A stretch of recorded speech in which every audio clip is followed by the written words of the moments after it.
नमस्कार सभी लोगों को, उत्कर्ष क्लासेस में आप सब लोगों का स्वागत है। तो देखिए, हम बात कर रहे थे किस प्रकार से महाद्वीपों के निर्माणकारी सिद्धांतों के बारे में। तो महाद्वीपों के निर्माणकारी सिद्धांतों में एक एक करके हम सिद्धांतों के बारे में अध्ययन कर चुके हैं, एक एक करके सिद्धांतों के बारे में अध्ययन हम कर रहे हैं। तो कुछ सिद्धांत हम अभी तक जान चुके हैं और कुछ सिद्धांत अभी बाकी हैं जो सर्वमान्य सिद्धांत हैं और सबसे महत्वपूर्ण सिद्धांत हैं। तो पिछली क्लास आपने देखी होगी, तो पिछली क्लास में हमने दो सिद्धांतों के बारे में हमने जिक्र किया था, दो सिद्धांतों के बारे में जाना था। एक तो महासागरीय नितर प्रसरण सिद्धांत के बारे में, सी फ्लोर स्प्रेडिंग थ्योरी। तो आप जान गए किस आधार पर महासागरों की तली में विस्तार हो रहा है, हॉट प्लूम्स के कारण विस्तार होता है, और जहां पर कोल्ड प्लूम है वहां पर क्या हो रहा था, विनाश हो रहा था। ठीक है। फिर हमने बात की थी किसके बारे में, प्लेट विवर्तनिकी सिद्धांत। तो प्लेट विवर्तनिकी सिद्धांत बहुत ही महत्वपूर्ण सिद्धांत है और इस सिद्धांत को पूर्ण रूप से मान्यता प्राप्त है क्योंकि ये वैज्ञानिक तथ्यों के आधार पर है। साइंटिफिक जो मॉडल है ये आपका कहलाता है। ठीक है। तो प्लेट विवर्तन सिद्धांत में मैंने कुछ चीजें आपको बता दी कि प्लेट शब्द क्या होता है, विवर्तन का मतलब क्या होता है, प्लेट शब्द किसके द्वारा दिया गया, या प्लेट विवर्तनी सिद्धांत का प्रतिपादन किसके द्वारा किया गया है और किस वर्ष में किया गया। तो 1965 और 66 के अंदर ली और मॉर्गन के द्वारा ये सिद्धांत आपका प्रस्तुत किया गया था, और सारे के सारे अभी तक जो सिद्धांत दिए गए थे उन्हीं सारे सिद्धांतों का ये क्या है, निचोड़ है। ठीक है। तो ये पूरी तरह से कैसा है, साइंटिफिक मॉडल है। तो यहां पर तो ध्यान रखें, महाद्वीपीय विस्थापन वो प्लेट विवर्तनिकी सिद्धांत, प्लेट टेक्टोनिक थ्योरी या प्लेट विवर्तनिकी सिद्धांत।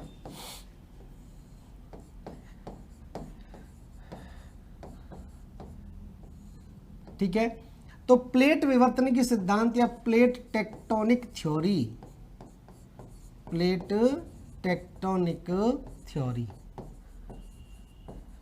तो प्लेट टेक्टोनिक थ्योरी की देखिए हम बात कर रहे हैं, तो ये ध्यान रखें 1965-66 में ली तथा मॉर्गन, ये हालांकि बहुत सारे और भी वैज्ञानिक हैं, हैरी हैस भी इसमें शामिल है, बहुत सारे हैं, वैगनर की तो डेथ हो गई थी।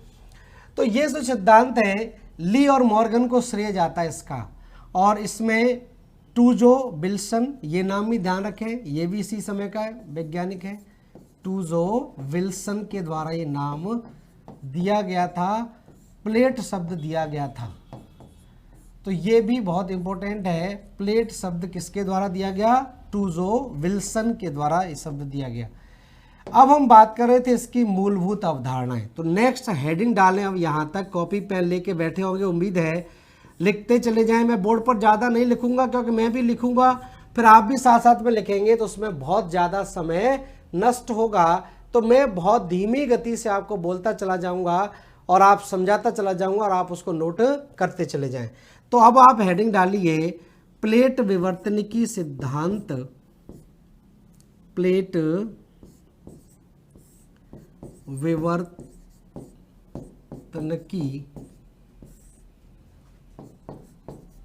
प्लेट विवर्तनिकी सिद्धांत की मूलभूत अवधारणाएं। हेडिंग डालिए मूलभूत अवधारणाएं।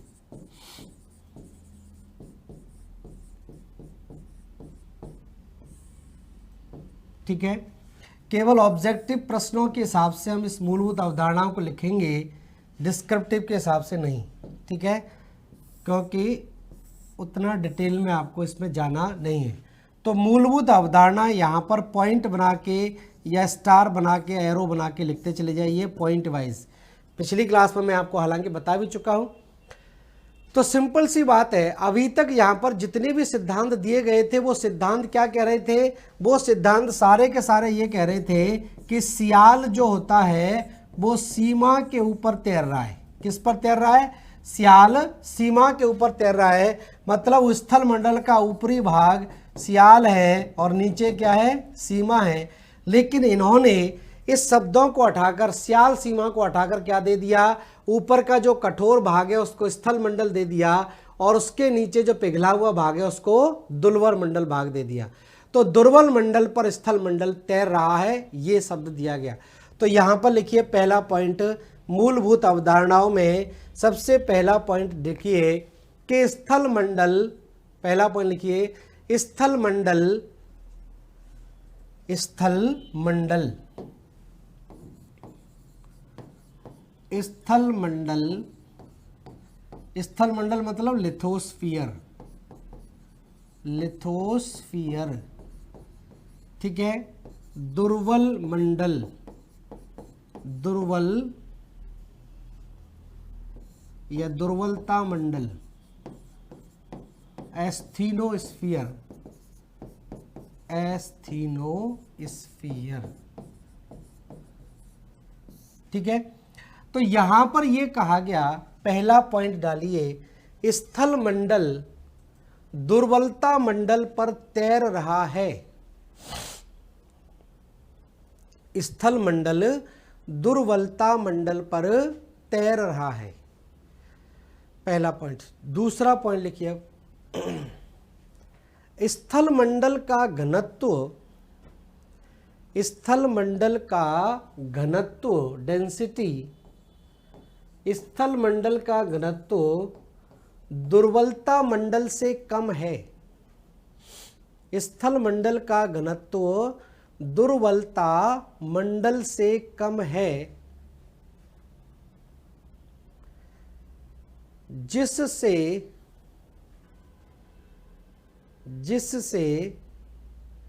दुर्बलता मंडल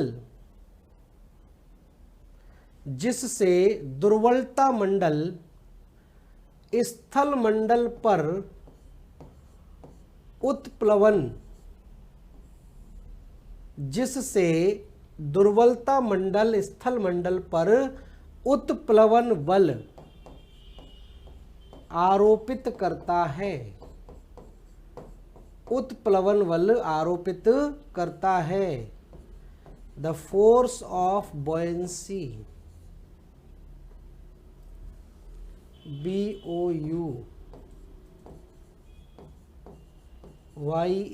BOUYANCY, उत्प्लवन बल आरोपित करता है, ठीक है। उत्प्लवन बल बॉयंट फोर्स जानते हैं, कोई भी कठोर चीज को द्रव में डुबाते हैं तो वो उसको क्या करते हैं, ऊपर की तरफ बल लगाती है, ठीक है, जानते हैं, क्लियर हो गया होगा।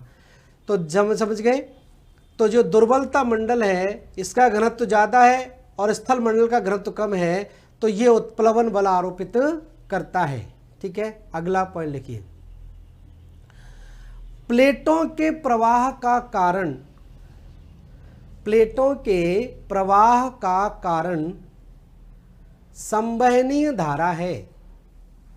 प्लेटों के प्रवाह का कारण संवहनीय धारा है,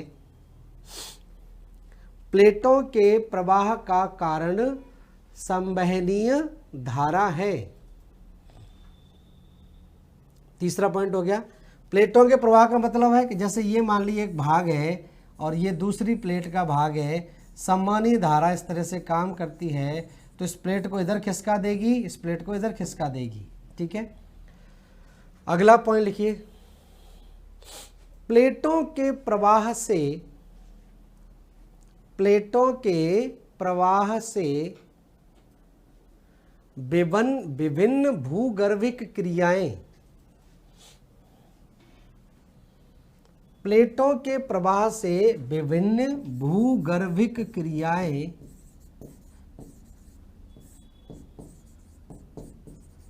विभिन्न भूगर्भिक क्रियाएं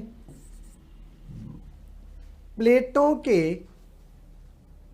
किनारों से संबंधित है, प्लेटों के किनारों से संबंधित हैं, प्लेटों के किनारों से संबंधित है। जैसे भूगर्भिक क्रियाओं का सीधा सीधा मतलब क्या होता है, भूकंप या ज्वालामुखी। तो ये जो भूकंप और ज्वालामुखी जैसी क्रियाएं होती हैं, ये हमेशा प्लेटों के किनारों पर होती हैं। महासागरों की तली में जो क्रियाएं होती हैं उनका असर हमको नहीं पता चलता है, क्योंकि वो महासागरों की बहुत गहराई में ये क्रियाएं हो रही हैं। अगर महासागरों की बिल्कुल गहराई में भूकंप आ रहा है, ज्वालामुखी विस्फोट हो रहा है, उससे हमको कोई मतलब नहीं है, उससे उसका प्रभाव हम पर नहीं पड़ता है। लेकिन जो किनारों पर होता है, जब ये प्लेट यहाँ धंस रही है और यहाँ महाद्वीपीय प्लेट है, तो महाद्वीपीय प्लेट के इन किनारों पर जब धंसाव होगा, यहाँ पर ज्वालामुखी होगा या यहाँ पर भूकंप आएगा, तो इसका प्रभाव किस पर पड़ेगा? हम पर पड़ेगा। तो ये ध्यान रखना, जितनी भी सक्रिय ज्वालामुखी आप देखते हैं या जितने भी सबसे ज़्यादा भूकंप के जो क्षेत्र हैं, वो सारे के सारे प्लेटों के किनारों पर ही हैं। या ये कहें, इसका कॉन्ट्ररी देखिए, विरोधाभास देखिए, हम कहते जरूर हैं कि सबसे ज़्यादा भूकंप और ज्वालामुखी प्लेटों के किनारों पर आते हैं, भूगर्भिक क्रियाएं प्लेटों के किनारों पर होती हैं। लेकिन इसका जस्ट उल्टा क्या है कि हमने जो प्लेटों के किनारे हैं, इन भूगर्भिक क्रियाओं के आधार पर ही तय किए हैं। हमें ऐसे थोड़ी दिखाई देता है कि हाँ यहाँ पर प्लेट है। जहाँ पर सबसे ज़्यादा सक्रिय ज्वालामुखी या भूकंप की चेन पाई जाती है, उसी को हमने प्लेटों के किनारा मान लिया है। ठीक है ना, ये विरोधाभास है इस बात में कॉन्ट्रेरी रहते हैं। हम लोग कहते उल्टा हैं। हम लोग कहते हैं कि जहाँ पर प्लेटों के किनारों पर सबसे ज़्यादा भूगर्भिक क्रियाएं होती हैं, जबकि इसका उल्टा ये है कि भूगर्भिक क्रियाओं के आधार पर ही हमने प्लेटों के किनारे तय किए हैं। समझे कि नहीं बात को? तो बस ये ध्यान रखें। नेक्स्ट पॉइंट लिखें आगे,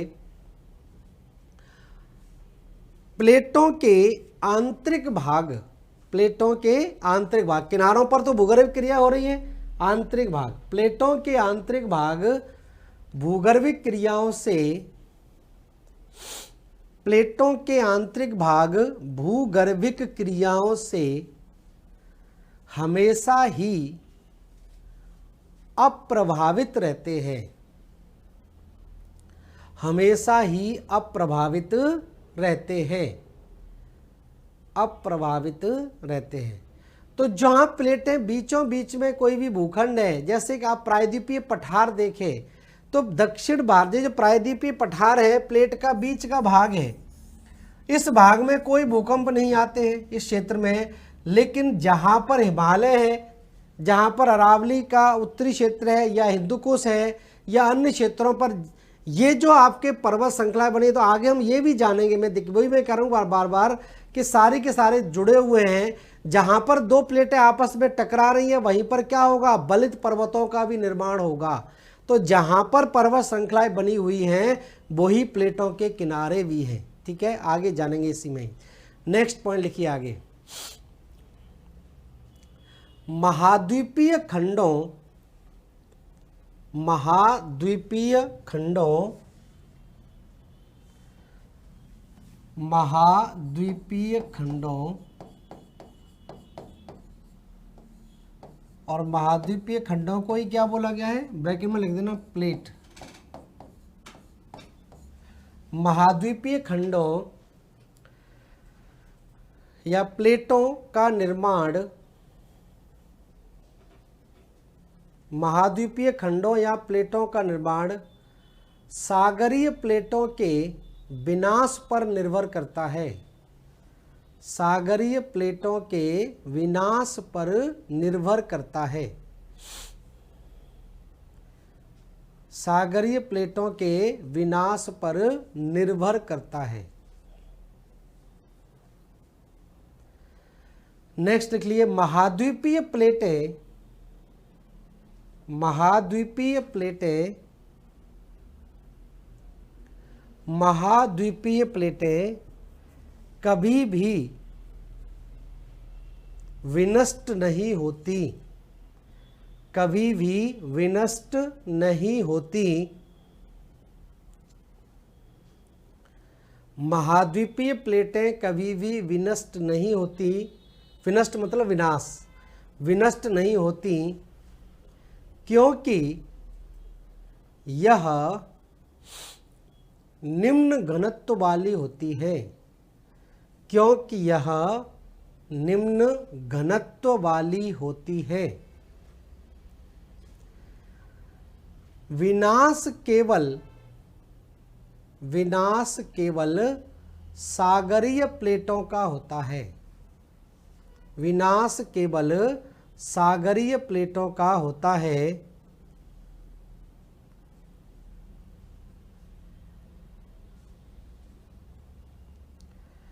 परंतु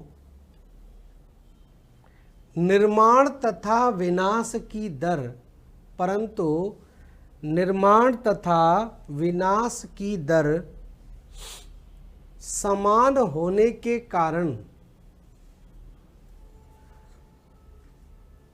परंतु निर्माण तथा विनाश की दर समान होने के कारण पृथ्वी का क्षेत्रफल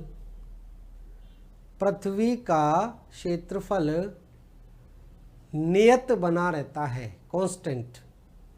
पृथ्वी का क्षेत्रफल नियत बना रहता है। ठीक है, तो यहां पर जितना प्लेट का निर्माण हो रहा है उतना यहां पर क्या हो रहा है, विनाश हो रहा है। तो इसके कारण जो निर्माण है, जितनी प्लेट निर्मित होगी, जितना मैग्मा के कारण ठोस भाग का निर्माण होगा, उतना ही भाग दूसरी जगह पर क्या होता है, नष्ट होता रहता है। प्लेटें दूसरी जगह पर नष्ट होती रहती हैं। तो इसके कारण पृथ्वी का जो ऊपरी सतह है वो हमेशा कैसी रहती है, उसका क्षेत्रफल एक कांस्टेंट रहता है। नेक्स्ट पॉइंट लिखिए आगे। प्लेटों के संचरण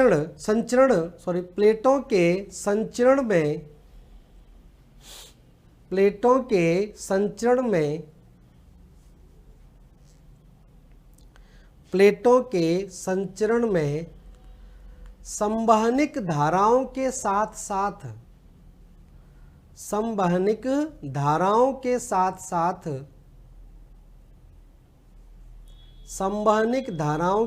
साथ हॉट स्पॉट, एक और शब्द आ गया यहां पर, हॉट स्पॉट।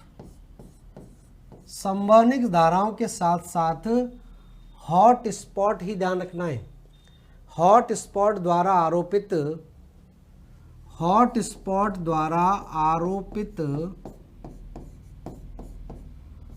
बल भी कार्य करता है। हॉट स्पॉट द्वारा आरोपित बल भी कार्य करता है। ठीक है, तो हॉट स्पॉट ध्यान रखना, ये हम चर्चा करेंगे जब हम ज्वालामुखी पढ़ेंगे, तभी हम मुख्य रूप से उसको जानेंगे। हॉट स्पॉट सामान्यतः वो स्थल होते हैं जहां पर ज्वालामुखी उद्गार होने की संभावनाएं है। उद्गार नहीं हुआ है भूपृष्ठ पर, वो स्थान कोई नहीं है, ऐसा कोई भी स्थान नहीं जहां पर ज्वालामुखी उद्गार नहीं हो सकता है। ये वैज्ञानिकों ने ही दिया है, अभी भी। जैसे हम भूकंप के ज्वालामुखी के प्रकार पढ़ते हैं तो एक होते हैं आपके विलुप्त ज्वालामुखी, मृत। तो अभी हाल ही में वैज्ञानिकों के एक ग्रुप ने ये तथ्य भी दिए हैं कि मृत ज्वालामुखी नाम की कोई चीज नहीं होती है। पृथ्वी के किसी भी भाग में कभी भी ज्वालामुखी उद्गार हो सकता है, क्योंकि प्लेटें हैं और प्लेटें धीरे धीरे करके पिघलेगी, तो पिघलने में समय भले ही ज़्यादा लग जाए, हमारी कई सारी पीढ़ियाँ निकल जाएं, लेकिन पृथ्वी के निर्माण का जो काल है उस आधार पर मनुष्य की आयु का कोई प्रभाव नहीं है। मनुष्य की आयु पृथ्वी के निर्माण की प्रक्रिया को देखा जाए तो कुछ ही सेकंड की मानी जाती है। ठीक है, तो इससे नहीं मानकर चलें तो ये स्थिति यहाँ पर बनती है। तो ध्यान रखें, एक हॉट स्पॉट शब्द भी है। अभी हम बात नहीं करेंगे इसकी डिटेल, हम बात करेंगे जब हम बात करेंगे ज्वालामुखी की, तो उसमें आपको आएगा तब। ठीक है, और एक और पॉइंट यहाँ पर लिख लीजिए, यह हाल ही में दिया गया सिद्धांत है, किताबों में आपको नहीं मिलेगा। प्लेटों के विस्थापन में पुश पुल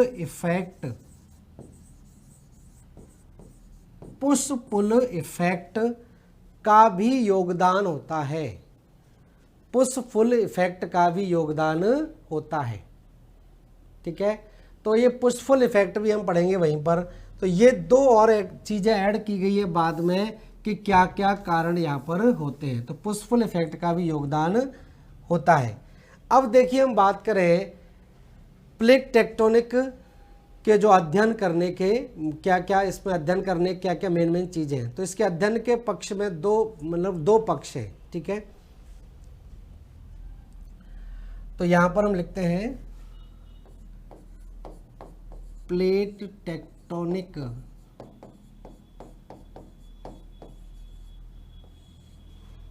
के अध्ययन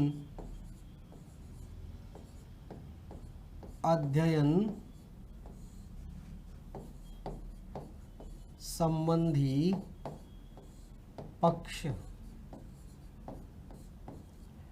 तो प्लेट, अगली हेडिंग डालना है प्लेट टेक्टोनिकी के अध्ययन संबंधी पक्ष।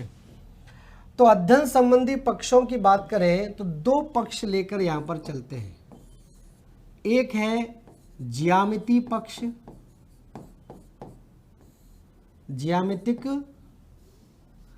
जियोमेट्रिक जिसको बोल रहा था, ज्यामितिक पक्ष या भाग, और दूसरा कहलाता है गतिक पक्ष, गतिकीय पक्ष। ठीक है, दो पार्ट है इसके, एक कहलाता है जियोमेट्रिक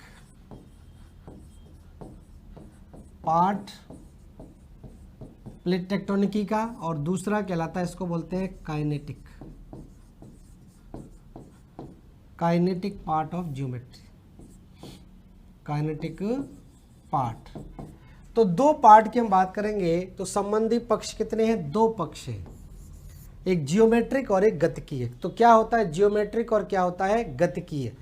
तो जियोमेट्रिक की बात करें तो इसके अंतर्गत हम बात करते हैं प्लेटों की संरचना कैसी है, स्वरूप कैसा है, ठीक है, और संख्या कितनी है। प्लेटों की संख्या भी ध्यान रखें, आधुनिक मतों के आधार पर संख्या वो नहीं है जो हम अभी तक पढ़ते चले आ रहे हैं, संख्या में बदलाव आ गया है। ठीक है, तो यहां पर जो हम बात करेंगे जियोमेट्रिक पक्ष की, तो इसका सीधा सीधा मतलब क्या है कि इसके अंतर्गत प्लेटों की संख्या, प्लेटों की स्वरूप और प्लेटों की संरचना किस प्रकार की है उसका अध्ययन किया जाता है। ठीक है, तो वही हम बात करेंगे। तो हेडिंग डालते हैं ज्यामितिक पक्ष, हेडिंग डालिए आप लोग ज्यामितिक पक्ष, और ज्यामितिक पक्ष में लिखिए, ज्यामितिक पक्ष में लिखिए इसके अंतर्गत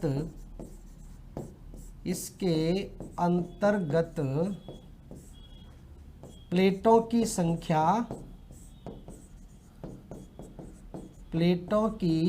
संख्या, कोमा स्वरूप तथा संरचना का अध्ययन किया जाता है, संरचना का अध्ययन किया जाता है। ठीक है, तो इसके अंदर प्लेटों की संख्या, स्वरूप और संरचना का अध्ययन किया जाता है। ठीक है, तो यहां पर हम बात करें इसके आगे, व्यवहारिक रूप से प्लेटों की संख्या निम्न तीन प्रकार की होती है। नेक्स्ट लिखें, आगे लिखते हैं नेक्स्ट, व्यवहारिक रूप से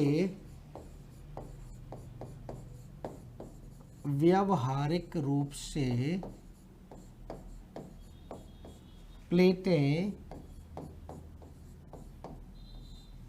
तीन प्रकार की होती हैं, तीन प्रकार की होती हैं।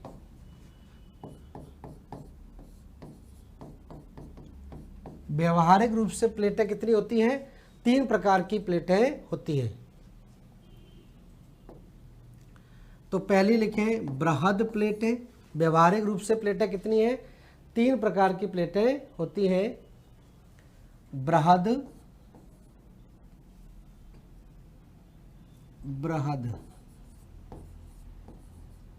मेजर प्लेटें बोलते हैं, बृहद प्लेटें, लघु प्लेटें और उप प्लेटें। तीन होती है, अभी तो दो पढ़ रहे थे, तीसरी प्रकार की यहां पर और ऐड की गई है। तो तीन आप जान गए, लघु बृहद plate, major plates, minor plates और सब प्लेट्स। ठीक है, मेजर प्लेट्स, माइनर प्लेट्स और सब प्लेट्स। ठीक है, संख्या ध्यान रखें, बहुत इंपॉर्टेंट है, क्योंकि संख्या भी सीधी प्री में पूछ ली जाती है, ऑब्जेक्टिव टाइप्स क्वेश्चंस में पूछी जाती है। तो ध्यान रखना बृहद प्लेटों की संख्या कितनी है, 8 है। 8 बृहद प्लेटें हैं, 20 लघु प्लेटें हैं और 39 उप प्लेटें हैं। 39, ठीक है, 39 उप प्लेटें हैं। 39 उप प्लेटों की अगर बात करें तो इनकी संख्या अभी पूर्णतः ज्ञात नहीं है, कितनी हो सकती है, लेकिन अभी तक ज्ञात संख्या कितनी है, 39 है। ठीक है, तो ध्यान रखें संख्या पूर्णतः ज्ञात नहीं है। तो पृथ्वी के आंतरिक भाग के बारे में अभी मनुष्य को बहुत ज्यादा ज्ञान प्राप्त नहीं हुआ है। ठीक है, तो इनकी संख्या अभी तक ज्ञात नहीं है, लेकिन अभी तक गिनी हुई संख्या कितनी है, 39 है। ये संख्या बढ़ सकती है धीरे धीरे करके। ठीक है, अब इनको उपप्लेटें क्यों कहा जाता है?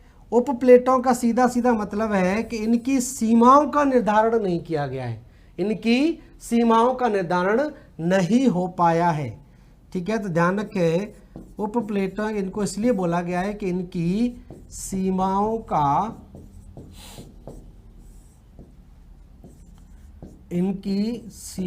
का निर्धारण नहीं हो पाया है।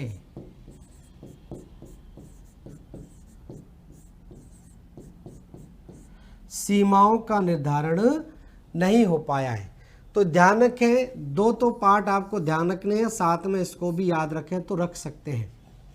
तो ये वो प्लेटें हैं जिनकी अभी सीमाओं का, मार्जिन्स का, किनारों का पूर्णतः ज्ञान प्राप्त नहीं हो पाया है।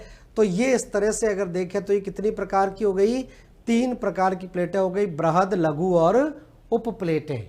ठीक है, अब बृहद प्लेटों की कौन कौन सी बृहद प्लेटें हैं उसके बारे में थोड़ा सा जान लेते हैं। तो देखिए बृहद प्लेटों की बात करें तो यहाँ पर 8 ही हैं, तो लिख सकते हैं, कोई दिक्कत नहीं। बृहद प्लेटें, बृहद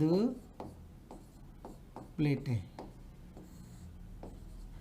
तो बृहद प्लेटें कौन कौन सी हो जाएगी, तो लिख लीजिए क्रमबद्ध तरीके से। जैसे पहला उत्तरी अमेरिकी प्लेट, उत्तरी अमेरिकी प्लेट, दक्षिणी अमेरिकी प्लेट, दक्षिणी अमेरिकी plate, African plate, African plate, Antarctic plate, Antarctic plate, Indo Australian plate, Indo Australian plate. ठीक है, हालांकि अब इस प्लेट, ये प्लेट अलग अलग हो गई है। पहले ये प्लेटें आपस में जुड़ी हुई थी इसलिए इंडो ऑस्ट्रेलियन, लेकिन कुछ वैज्ञानिकों ने इंडियन प्लेट अलग नाम दे दिया और ऑस्ट्रेलियन प्लेट अलग कर दिया है, तो ये भी अलग अलग हो रही है। तो लेकिन अभी इसको हम मान कर चल रहे हैं इंडो ऑस्ट्रेलियन प्लेट।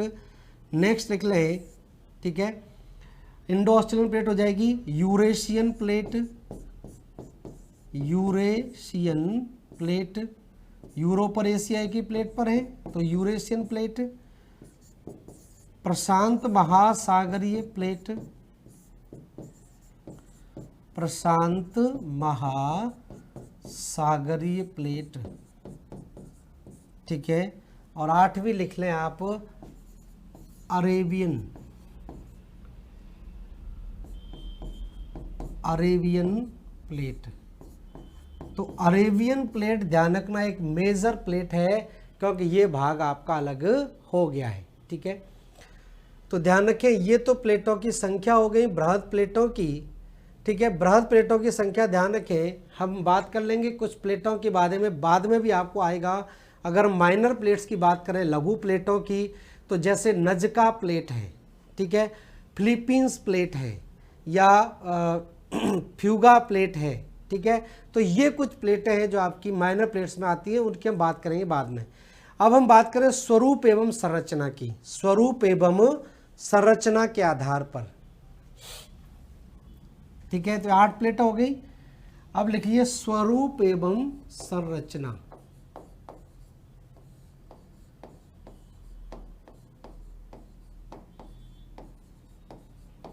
स्वरूप एवं संरचना के आधार पर।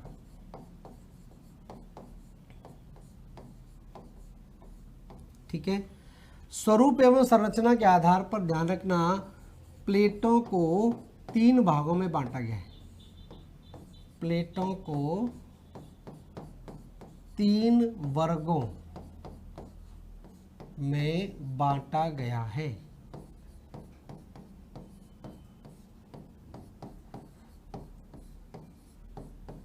तीन वर्गों में बांट दिया गया है। ठीक है, 3 वर्गों से मतलब है किस प्रकार से 3 वर्ग होंगे संरचना के आधार पर। तो सिंपल सी बात है, एक प्लेट जैसे आपकी हो जाएगी जिसको हम बोल देते हैं महाद्वीपीय प्लेट, मतलब महाद्वीप पर बनी हो पूरी का पूरा। तो पहला यहां पर लिख लें महाद्वीपीय प्लेट।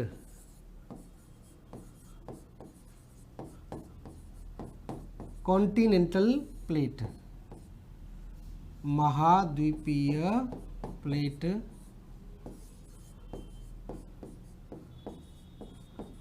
Continental plate. अब कॉन्टिनेंटल प्लेट से सीधा सीधा मतलब ये है कि पूरी की पूरी प्लेट क्या है, जिस पर आपका कॉन्टिनेंट ही टिका हो। पूरी की पूरी प्लेट क्या हो, कॉन्टिनेंट हो, महाद्वीप हो। तो इस प्रकार की प्लेट क्या कहलाएगी, कॉन्टिनेंटल प्लेट कहलाएगी। ठीक है, पूरी की पूरी प्लेट पर कोई महाद्वीप स्थाप स्थित हो, वो कॉन्टिनेंटल प्लेट कहलाएगी। ठीक है, तो यह पूर्णतः महाद्वीपीय होती है जिसमें सागरीय खंड नहीं जुड़ा होता है। तो लिखते चले जाएं, यह पूर्णतः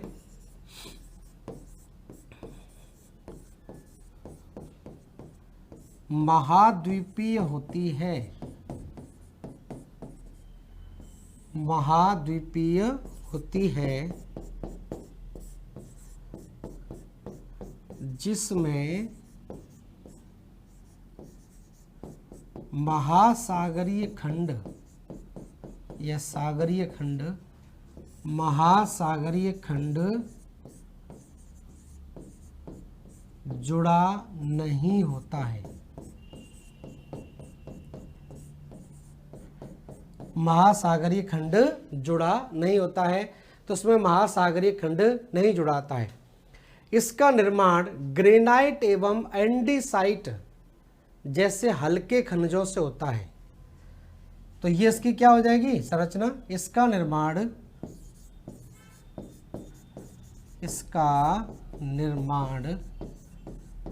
ग्रेनाइट तथा एंडीसाइट,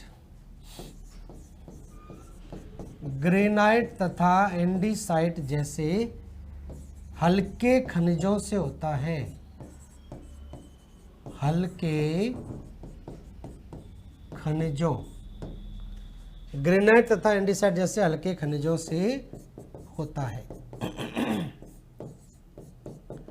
तो दोनों पार्ट आ गए इसकी। स्वरूप कैसा हो गया, महाद्वीप है पूरी तरह से, और संरचना कैसी है, ग्रेनाइट और एंडीसाइट।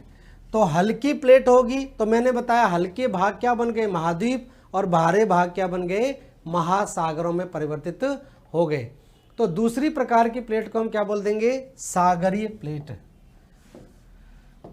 तो दूसरी प्लेट कैसी कहलाएगी, सागरीय प्लेट। सागरीय प्लेट कहलाएगी या ओशनिक प्लेट, ओशनिक प्लेट।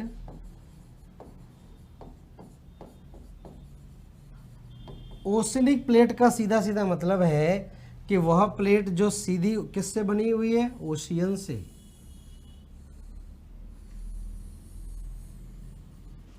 तो वह प्लेट जो पूर्णतः महासागरों, महाद्वीप का कोई भाग इसमें शामिल नहीं होगा। तो ये कैसी कहलाएगी, ओशनिक प्लेट कहलाएगी। तो यह पूर्णतः सागरीय तल में डूबी हुई प्लेटें होती हैं जो भारी बेसाल्टिक खनिजों से बनी होती है। तो लिख लें, यह पूर्णतः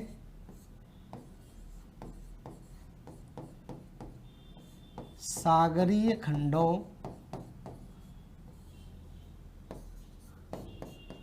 में डूबी पाई जाती है। सागरीय खंडों में डूबी पाई जाती है जो बेसाल्टिक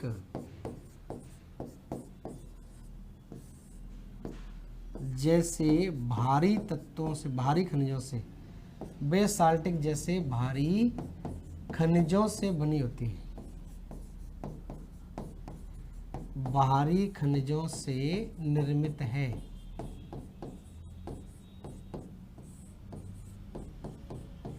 ठीक है, तो बेसाल्टिक जैसे भारी खनिजों से निर्मित होती है। तीसरी हम बात करें, इसको बोलते हैं संयुक्त प्लेटें। तीसरी प्लेट कैसी कहलाएगी? संयुक्त प्लेटें, कंपोजिट प्लेट कहलाएगी। संयुक्त प्लेट का सीधा सीधा मतलब है कि इस प्रकार से इस प्लेट का कुछ भाग, तो ध्यान रखना क्या है, महाद्वीप है और कुछ भाग क्या है, महासागर है। तो ये प्लेट आपकी कैसी कहलाएगी? संयुक्त प्लेट कहलाएगी, इस तरह से। ठीक है, तो ये संयुक्त प्लेट है, ये महाद्वीप हो जाएगा और ये क्या हो गया? महासागर आपका कहलाएगा। तो वह प्लेट है जिनका कुछ भाग महाद्वीपों से तथा कुछ भाग महासागरों में डूबा रहता है। ठीक है, तो लिख डालिए इसको, वह प्लेटें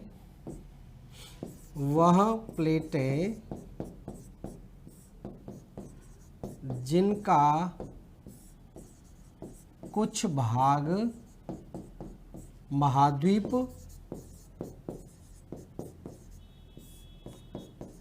तथा कुछ भाग महासागरों में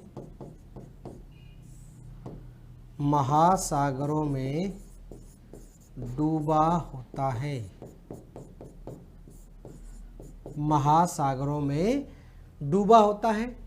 ठीक है, तो यहाँ पर आप देखेंगे इसका जो महाद्वीपीय खंड है वो ग्रेनाइट का बना होगा, जबकि जो महासागरीय खंड है वो किसका बना होगा? बेसाल्ट का। तो लिख लीजिए, इसका महाद्वीपीय खंड ग्रेनाइट तथा महासागरीय खंड बेसाल्ट खनिजों का बना होता है। इसका महाद्वीपीय खंड ग्रेनाइट तथा महासागरीय खंड बेसाल्टिक चट्टानों से निर्मित होता है, बेसाल्टिक चट्टानों से निर्मित होता है। ठीक है, अब नेक्स्ट लिखिए, नोट करके आगे, नेक्स्ट लिखिए आगे। दुनिया में अधिकांशतः प्लेट, आगे लिखिए अपने आप, दुनिया में अधिकांश प्लेटें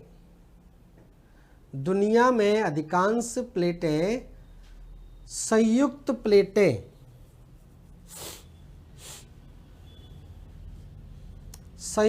प्लेटों के रूप में पाई जाती हैं।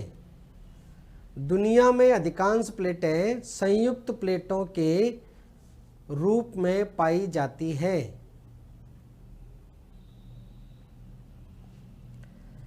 जैसे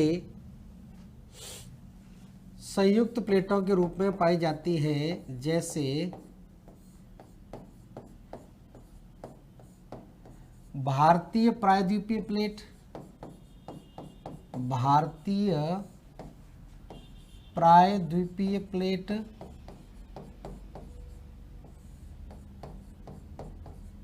ठीक है, अफ्रीकन प्लेट,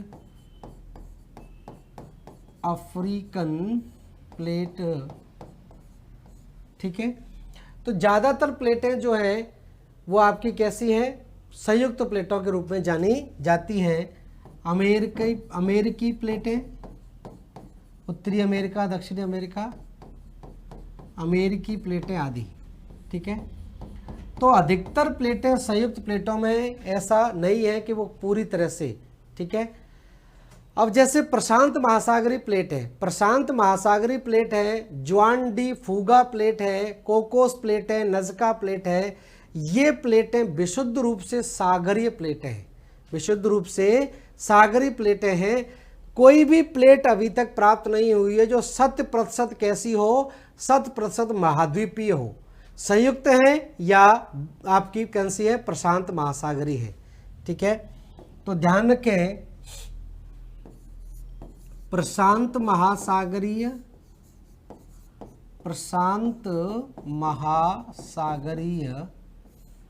प्लेट कॉमा जुआन डी फूगा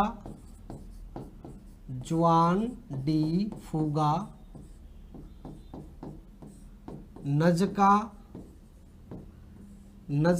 प्लेट, कहाँ कौन सी प्लेट है इसके बारे में बात करेगी बाद में। प्रशांत महासागरीय प्लेट, जुआन डी फूगा प्लेट है, नजका प्लेट है, कोकोस प्लेट है, कोकोस प्लेट विशुद्ध रूप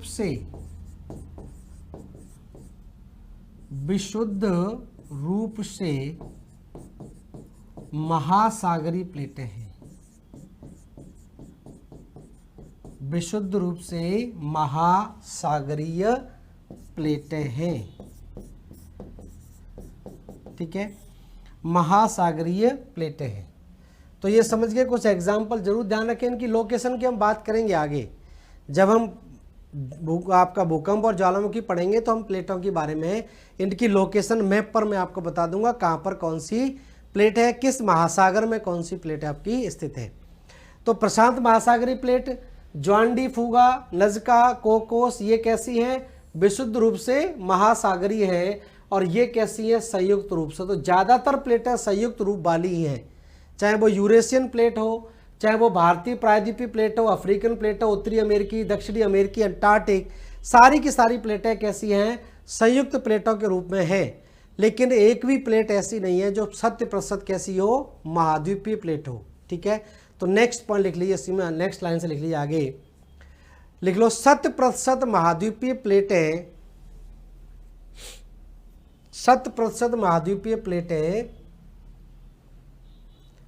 विश्व में नहीं पाई जाती है या भूपृष्ठ पर नहीं पाई जाती है। 100% महाद्वीपीय प्लेटें भूपृष्ठ पर नहीं पाई जाती है, क्योंकि महाद्वीपों का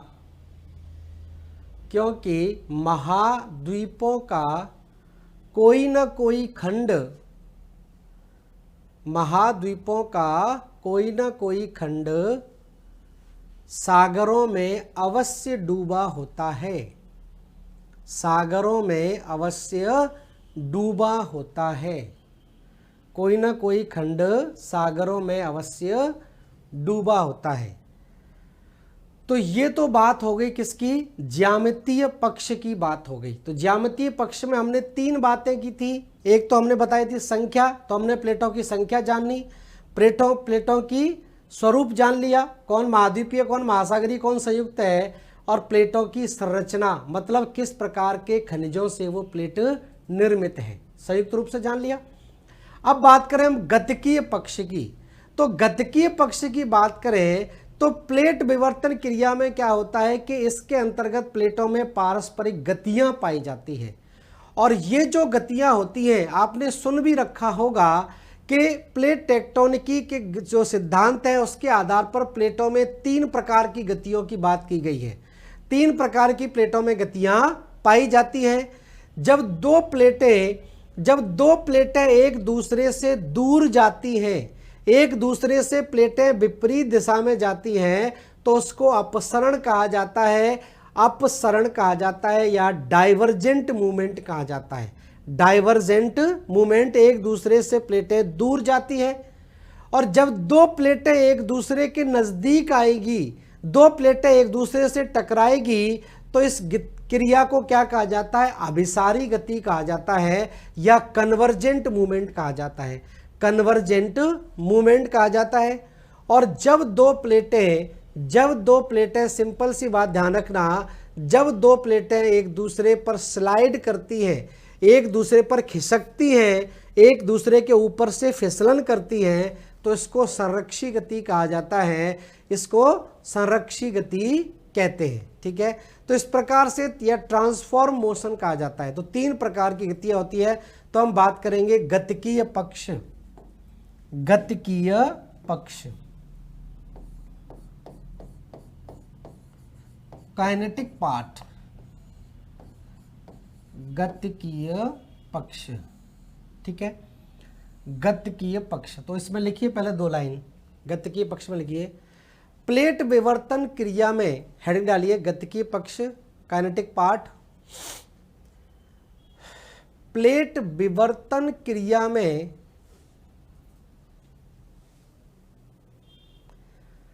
प्लेटों में पारस्परिक गतियां, प्लेटों में पारस्परिक गतियां भूगर्भिक क्रियाओं के कारण, प्लेटों में पारस्परिक गतियां भूगर्भिक क्रियाओं के कारण पाई जाती हैं, भूगर्भिक क्रियाओं के कारण पाई जाती है।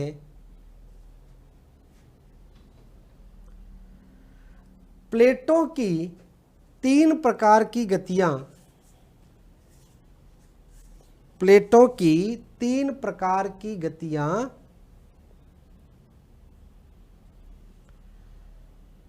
या प्लेटों की सीमाएं इन गतियों के आधार पर, इन गतियों के आधार पर निर्धारित की गई है।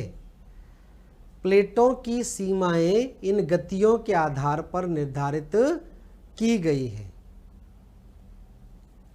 प्लेटों की सीमाएं इन गतियों के आधार पर निर्धारित की गई है। तो देखिए यहां पर इसको जान लेते हैं, फिर हम विस्तार से बात करेंगे इसकी। तो गतिकीय पक्ष की देखिए अगर हम बात करते हैं तो 3 प्रकार की गतियों की हमने बात की। 3 प्रकार की गतियां यहां पर पाई जा रही हैं। इस तरह समझ लेते हैं, फिर इसको डिटेल में जानेंगे। 3 प्रकार की गतियां हैं। एक गति तो हम बोल रहे थे कौन सी? अभिसारी गति, अभिसारी गति। ठीक है, या इसी गति से हमने क्या की? सीमा निर्धारित की, किनारे। तो अभिसारी किनारे कहलाएंगे, अभिसारी सीमाएं कहलाएंगी, अभिसारी किनारे। ठीक है, किनारे लिख लीजिए, सीमा लिख लीजिए, अभिसारी किनारे, मार्जिन्स। ठीक है, या इसको हम बोलते हैं कन्वर्जेंट, कन्वर्जेंस मूवमेंट। ठीक है, दूसरी प्रकार का है, इसको हम बोलते हैं अपसारी, अपसारी गति या डाइवर्जेंट मूवमेंट, डाइवर्जेंट मूवमेंट। ठीक है, और तीसरी प्रकार का जो है वो कहलाता है संरक्षी, संरक्षी गति या ट्रांसफॉर्म, ट्रांसफॉर्म मोशन। ठीक है, तो अभिसारी गति का सीधा सीधा मतलब ये मान लिए कि जब 2 प्लेटें एक दूसरे से टकराएं, ये प्लेट इधर से और ये प्लेट इधर से, जब 2 प्लेटें एक दूसरे से टकराएगी तो इस भाग में क्या होगा? किनारों का विनाश होगा। तो यही किनारे क्या कहलाते हैं? जब 2 प्लेटें आपस में टकराती हैं और किनारों पर विनाश होता है और टकराने से यहीं पर क्या होगा? यहीं पर इसी स्थान पर क्या होगा? वलित पर्वतों का निर्माण भी हो जाएगा। तो ध्यान रखना, इन किनारों को हम क्या बोलते हैं? विनाशात्मक किनारे बोलते हैं। डिस्ट्रक्टिव मार्जिन्स, विनाशात्मक किनारे बोलते हैं या डिस्ट्रक्टिव मार्जिन्स बोल देते हैं। और जब विनाशात्मक किनारे होंगे तो इससे क्या क्या क्रियाएं होगी? तो पहली चीज तो यहां पर क्या बनेंगे? वलित पर्वतों का निर्माण हो जाएगा, वलित पर्वतों का निर्माण। दूसरा क्या होगा? वलित पर्वतों का निर्माण होगा और जब ये प्लेटें टकराएंगी तो भूकंप भी आएगा। और यहीं पर क्या होगा?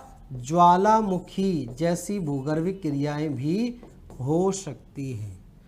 जैसे मान लीजिए हिमालय में भले ही ज्वालामुखी नहीं निकला है, ज्वालामुखी उद्गार नहीं हुआ है, लेकिन वहां पर हॉटस्पॉट हैं जहां से ज्वालामुखी उद्गार हो सकते हैं। लेकिन अभी ये नवीन वलित है तो अभी उम्मीद नहीं है। जैसे जैसे प्लेट नीचे की तरफ जाएगी, इसको हम पढ़ेंगे नेक्स्ट क्लास में, डिटेल में पढ़ेंगे।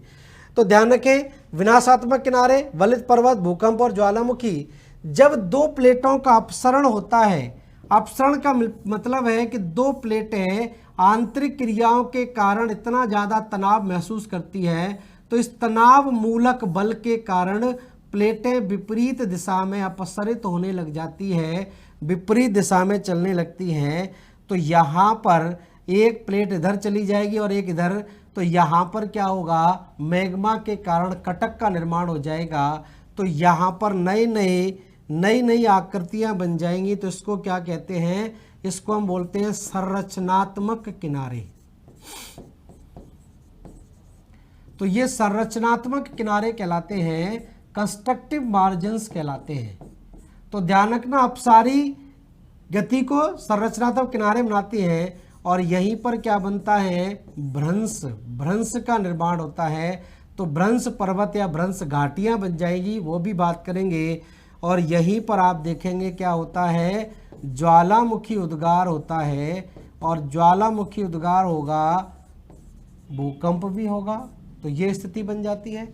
संरक्षी गति की बात करें तो देखिए, ट्रांसफॉर्म या कंजर्वेशन, इस स्थिति में क्या होता है कि जब दो प्लेटें एक दूसरे के ऊपर स्लाइड करती हैं, ये प्लेट इधर खिसक रही है और ये प्लेट इधर खिसक रही है, तो इस तरह से स्लाइडिंग जब होती है तो इसको क्या बोल देते हैं हम? संरक्षी या ट्रांसफॉर्म बोल देते हैं। तो इसके कारण भी ध्यान रखना, भ्रंश आता है, भ्रंश बनता है। जैसे एग्जाम्पल के तौर पर आप देखें, उत्तरी अमेरिका के कैलिफोर्निया में सैन एंड्रियाज भ्रंश। तो सैन एंड्रियाज भ्रंश जो है वो एक बहुत लंबा भ्रंश यहाँ पर निर्मित हुआ है। तो काफ़ी लंबे भ्रंश का निर्माण हुआ है सैन एंड्रियाज क्षेत्र में। तो ये सैन एंड्रियाज भ्रंश आपका कहलाता है। तो ये तीन गतिकीय पक्ष हो गए, तीन गतिकीय पक्ष आपके यहाँ पर हो गए। तो ये स्थिति यहाँ पर बनती है, इसको आपको इसी तरह से याद रखना है, इसी तरह से याद रखना है। ठीक है, अब इसको मैं थोड़ा सा रिवाइज करा देता हूँ। ठीक है, सारी चीजें आप जानी गए। तो दो पक्ष हमने लिए थे, एक आपका कैसा था? ज्यामितीय पक्ष था प्लेटों का, और ये गतिकीय पक्ष है। इसी के आधार पर आगे की सारी प्रक्रिया आपकी लागू होती है। तो देखिए, यहां से हमने शुरुआत की थी प्लेट विवर्तनीय सिद्धांत के बारे में। कुछ बेसिक चीजें हम पहले जान गए थे कि सिद्धांत किसके द्वारा दिया गया है। ठीक है, तो कब दिया गया है? 1965 और 66 में ली तथा मॉर्गन के द्वारा दिया गया है। ट्रूजो विल्सन के द्वारा प्लेट शब्द की उत्पत्ति की गई।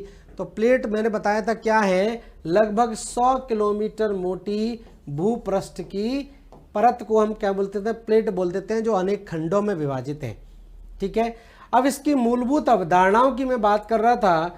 तो मूलभूत अवधारणा एक एक करके मैं लिखाई थी कि किस प्रकार से दुर्वर मंडल पर स्थल मंडल क्या करता है? तैरता रहता है, क्योंकि ये ज़्यादा घनत्व है, इसका कम घनत्व है, तो उस पर एक उत्प्लावन बल काम करता है। ठीक है, तो इस तरह से अवधारणाओं की हमने बात की। ठीक है, फिर प्लेट टेक्टोनिकी के अध्ययन संबंधी पक्ष हमने लिए थे, ज्यामितीय पक्ष और गतिकीय पक्ष की बात की थी। तो ज्यामितीय पक्ष का मतलब है कि इस पर प्लेटों की संख्या, प्लेटों का स्वरूप और प्लेटों की संरचना किस प्रकार की है। तो 3 प्रकार की प्लेटों की बात की, बृहद प्लेटें, लघु प्लेटें और उप प्लेटें हैं। बृहद प्लेटें कितनी हैं? 8, लघु प्लेटें 20 और सब प्लेट कितनी है? 39 हैं, उप प्लेटें हैं। अब ये जो वो प्लेट हैं जिनकी सीमाओं का निर्धारण अभी तक नहीं हो पाया है, तो उन प्लेटों को हम क्या बोल देते हैं? उप प्लेटें बोलते हैं या सब प्लेट्स बोलते हैं। ठीक है, बृहद प्लेटों को मैंने बता दिया कौन कौन सी है।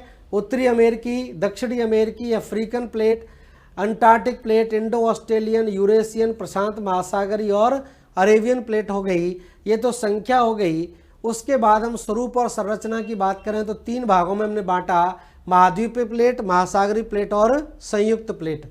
तो ये महाद्वीपीय प्लेट है, यह पूर्णतः महाद्वीपीय होती है जिसमें महासागरीय खंड जुड़ा नहीं होता है। तो अभी तक कोई भी एक भी प्लेट ऐसी नहीं है जो पूरी तरह से कैसी हो? महाद्वीपीय हो। तो इसका कोई उदाहरण आपको नहीं मिलेगा। ठीक है, अब ये प्लेट हल्के खनिजों से बनी होती है, तो ये ग्रेनाइट और एंडीसाइट जैसे हल्के खनिज यहाँ पर पाए जाते हैं। फिर मैंने बात करी सागरीय प्लेटों की, तो वह प्लेट जो पूरी तरह से महासागरों में डूबी पाई जाती है उसको सागरीय प्लेट बोलते हैं। और ये कैसे तत्वों से बनी होगी? भारी तत्वों से बनी होगी। तो बेसाल्टिक जैसे भारी खनिज यहाँ पर पाए जाते हैं। ठीक है, तो ये कई सारी प्लेटों के उदाहरण मैंने आपको बताए थे। जैसे प्रशांत महासागरीय प्लेट है, पूर्णतः सागरीय प्लेट है, सागर में डूबी हुई है। जॉन डी फूका है, कोकोस प्लेट है। तो ये सारी की सारी प्लेट आपकी। ठीक है, संयुक्त प्लेटों की बात करें, वह प्लेट है जिनका कुछ भाग महाद्वीप है और कुछ भाग महासागरों में डूबा है। महाद्वीपीय भाग ग्रेनाइट का बना होगा और महासागरीय भाग किसका बना होगा? बेसाल्ट जैसे खनिजों का बना होगा। ठीक है, आगे देखें तो संयुक्त प्लेटों की हम बात कर रहे थे। तो भारतीय प्रायद्वीपीय प्लेट है, अफ्रीकन अमेरिकी प्लेट, ये क्या है? संयुक्त प्लेटें हैं। और प्रशांत महासागरीय plate, Juan de Fuca, Nazca, Cocos, ये विशुद्ध रूप से कैसी है? महासागरीय प्लेट है।